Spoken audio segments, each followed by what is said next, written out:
பழமையான சக்திமலையான சபரிமலையின் அடிவாரத்தில் உள்ள பாம்பவனம் என்ற சிற்றூரில் சிவமணி என்ற சிறுவன் வாழ்ந்தான்.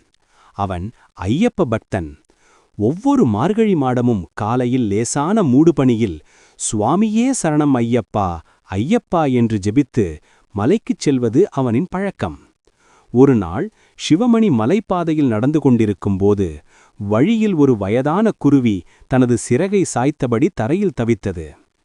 அதை பார்த்த மற்ற பயணிகள் விரைவில் சாமி தரிசனத்தை செய்ய வேண்டும் என்று நினைத்து கவனிக்கவில்லை. ஆனால் சிவமணி நின்றான். நீலமணி வடிவில் இருக்கும் ஒவ்வொரு உயிரும் ஈஸ்வரனின் படைப்பு என்றவன் தாத்தா சொல்லியதை நினைத்தான். அவனும் மெதுவாக குருவியை தூக்கி ஒரு பக்கத்தில் உள்ள குளிர்ந்த பாறையின் மீது வைத்தான்.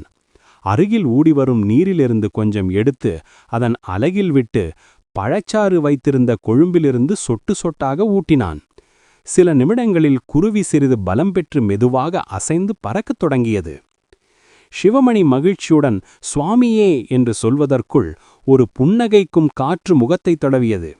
அந்த நேரத்தில் பழமரம் ஒன்றின் பின்னாலிருந்து ஒரு ஏமபான துறவி வெளியில் வந்தார். குட்டியே, பிறருக்கு காட்டும் அன்பே உண்மையான வழிபாடு என்று சொல்லி சிவமணியின் தலையை ஆசிர்வதித்தார்.